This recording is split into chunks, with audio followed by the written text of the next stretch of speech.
Hello guys, welcome back to my channel knowledge of disease. और आज हम बात करेंगे ओलिगोहाइड्रोमोनास साइन के बारे में। मतलब कि एमनियोटिक फ्लूइड जो डिस्चार्ज होने लगता है 9 मंथ की प्रेगनेंसी के ड्यूरिंग, जिससे आजकल की महिला बहुत ज़्यादा ग्रसित हो रही हैं। बहुत ज़्यादा ऐसे पेशेंट मिलते हैं जिसको ये प्रॉब्लम होती है और महिलाओं को पता नहीं चलता है कि उनका एमनियोटिक फ्लूइड डिस्चार्ज हो रहा है, लेकिन फिर भी वो उन लोगों को दर्द होता है तो वो लोग कहते हैं कि ये बहुत नॉर्मल दर्द है।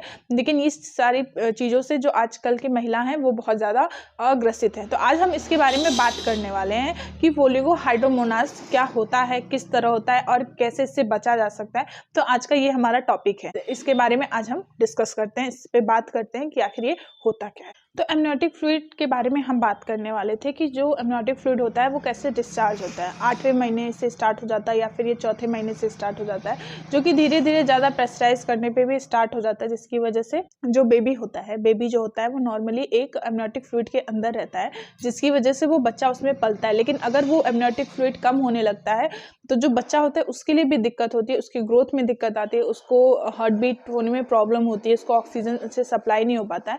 बहुत सारे ऐसे पेशेंट, ऐसे मरीज मिले हैं जिन्होंने 5 महीने पे बच्चा खराब हुआ है, 8 महीने पे बच्चा खराब हुआ है, 6 महीने पे बच्चा खराब हुआ है। ऐसे ऐसे पेशेंट आजकल बहुत ज़्यादा मिलने लगे हैं, जिसकी वजह से ये प्रॉब्लम होती है। तो आज हम इसी पे बात करेंगे। एमनियोटिक फ्लूइड का जो नॉर्मल स्तर होता है वो होता है 5 से लेके 25 सेंटीमीटर तक का इसका रेंज होता है, जिसकी वजह से जो बेबी होता है वो बिल्कुल सेफ होता है। लेकिन जब ये 16 आ जाए या 6 सेंटीमीटर आ जाए, 10 सेंटीमीटर आता है तो ये एक बहुत बड़ी प्रॉब्लम होती है, जो ये बताता है कि आपके जो बेबी है, जो बेबी जिस वुंड में है वो अब उसमें वाटर कम हो रहा है, जिसकी वजह से जो बेबी को पेन होता है, मदर को भी पेन होता है और बहुत ज़्यादा प्रॉब्लम होती है, जिसकी वजह से कोई उसको समझ नहीं पाता है। क्योंकि 7वें 8वें में जब ये चीज़ें शुरू होती हैं तो लोग ये कहते हैं कि आजकल का टाइम है, लोगों को 7वें 8वें में दिक्कत होना शुरू हो गई है। हम लोग के टाइम में 9वें महीने में ये सारी चीज़ें होती थी, आजकल किसी को हो नहीं रही हैं। लेकिन ये जो प्रॉब्लम होती है एमनियोटिक फ्लूइड की प्रॉब्लम होती है, जिसकी वजह से ज़्यादातर ये होता है कि दर्द की दवा देके, सारी चीज़ें देके रोक दिया जाता है, जिसके आगे चलने पे 9वें महीने में बेबी की डेथ हो जाती है। क्यों? क्योंकि जो एमनियोटिक फ्लूइड होता है वो पूरी तरह से डिस्चार्ज हो गया होता है और जो बच्चा होता है वो सूख गया होता है यूट्रस के अंदर। लेकिन ये चीज़ किसी को नहीं समझ में आती है। अब हम बात करते हैं कि एमनियोटिक फ्लूइड के डिस्चार्ज होने की वजह से कौन कौन सी प्रॉब्लम होती है। एमनियोटिक फ्लूइड के डिस्चार्ज होने से बहुत सारी प्रॉब्लम्स होती हैं, जैसे जो बेबी होता है वो ग्रोथ नहीं करता है। दूसरा, जो मदर का यूट्रस होता है वो कॉन्ट्रैक्ट करता है, बार बार संकुचन करता है। फिर उसके बाद मम्मी को जो होता है वो बहुत ज़्यादा पेन होता है, बच्चे का जो मूवमेंट होता है वो भी स्लो हो जाता है और जो स्टमक होता है वो बिल्कुल टाइट हो जाता है, जिसकी वजह से लगता है कि उसमें कुछ है ही नहीं, वो ढीला नहीं होगा, वो बिल्कुल टाइट हो जाता है। जो बेबी होता है वो मूवमेंट करना बंद कर देता है, जिसकी वजह से ये होता है कि हाँ, बच्चे की हलचल में या फिर ये कहे दिल का धड़कना, इसमें वेरी करने लगता है, बहुत ज़्यादा दिक्कत होती है। तो ये सारी परेशानियां होती हैं एमनियोटिक फ्लूइड डिस्चार्ज होने से। अब हम बात करते हैं कि एमनियोटिक फ्लूइड के डिस्चार्ज होने से बच्चे पे कैसे प्रभाव पड़ता है। एमनियोटिक फ्लूइड जो होता है वो डिस्चार्ज होता है तो बच्चे का जो आपका किडनी फंक्शन करने वाली चीज़ें होती हैं वो डेवलप नहीं होती हैं, उस बच्चे का विकास नहीं होता है, वो अच्छे से मूवमेंट नहीं करता है, वो अच्छे से सर्वाइव नहीं कर पाता है, उसको कोई भी चीज़ प्रॉपरली नहीं पहुँच पाती है। क्योंकि एक प्लेसेंटा के थ्रू जो होता है वो बच्चे को न्यूट्रिशन, सारी चीज़ें प्रोवाइड होती हैं। लेकिन जब एमनियोटिक फ्लूइड डिस्चार्ज होने लगता है तो वो सारी चीज़ें बंद हो जाती है, जिसकी वजह से बच्चा जो होता है उसी में डेथ कर जाता है या तो उसकी ग्रोथ नहीं हो पाती है, जिसका विकास पूरी तरह से नहीं हो पाता है। अब हम बात करते हैं कि एमनियोटिक फ्लूइड के लो होने का क्या क्या कारण होता है। इसमें कारण क्या होता है कि जो प्रेग्नेंट लेडी है उसको डायबिटीज़ नहीं होना चाहिए, जो प्रेग्नेंट लेडी है उसको ब्लड प्रेशर का प्रॉब्लम नहीं होना चाहिए, जो शिशु है जो अंदर पल रहा है उसका किडनी फंक्शन काम अच्छे से करना चाहिए, उसको कोई दिक्कत नहीं होनी चाहिए। दूसरा कि सारी चीज़ें कि एमनियोटिक फ्लूइड लो होने की वजह से जो माँ होती है उसको भी दिक्कत आती है, जो बेबी होता है उसको भी, उसकी धड़कनें कम हो जाती है, उसका मूवमेंट कम हो जाता है।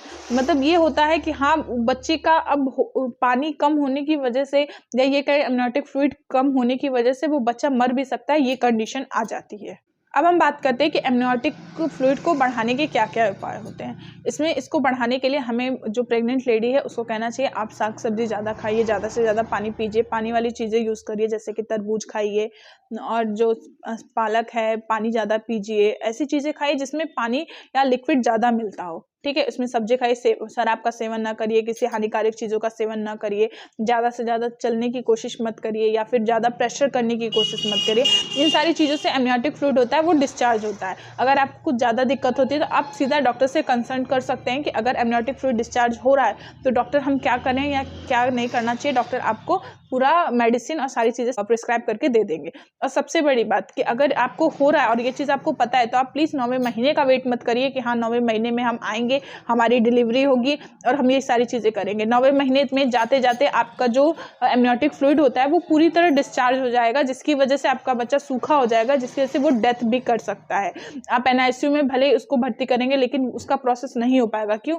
क्योंकि 8वें महीने में जब चीज़ें डेवलप होती हैं, लास्ट चलता है हमारा कि हाँ बेबी पूरी तरह से डेवलप हो रहा है, उस टाइम में एमनियोटिक फ्लूइड खत्म हो चुका होता है, जिसकी वजह से वो ग्रोथ नहीं कर पाता है। और 9वें में अगर मान लीजिए आपके बच्चे की दिल की धड़कन चल भी रही है, एनआईसीयू में आप उसको रख भी रहे हैं, तो भी नहीं हो पाएगा, क्योंकि पानी नहीं मिला था, एमनियोटिक फ्लूइड आपका पूरी तरह डिस्चार्ज हो चुका था। इसलिए प्लीज़ आप केयरफुल रहिए, अच्छे से रहिए, ताकि बच्चा भी सही रहे और माँ भी सही रहे। अगर आपको हल्का सा भी दर्द होता है या आपको ये फील होता है कि हमारा एमनियोटिक फ्लूइड डिस्चार्ज हो रहा है, तो आप पहले जाके डॉक्टर से कंसल्ट करिए।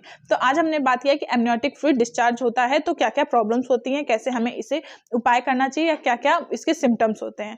तो आई होप आपको वीडियो पसंद आई हो, और प्लीज़ अगर पसंद आई हो तो प्लीज़ लाइक कीजिए, शेयर कीजिए, सब्सक्राइब करिए। और आपको कोई बात ना समझ में आई हो तो प्लीज़ कमेंट करके हमें बताइए, हम आपकी पूरी हेल्प करेंगे। और अब मिलते हैं नेक्स्ट वीडियो में, तब तक के लिए थैंक यू।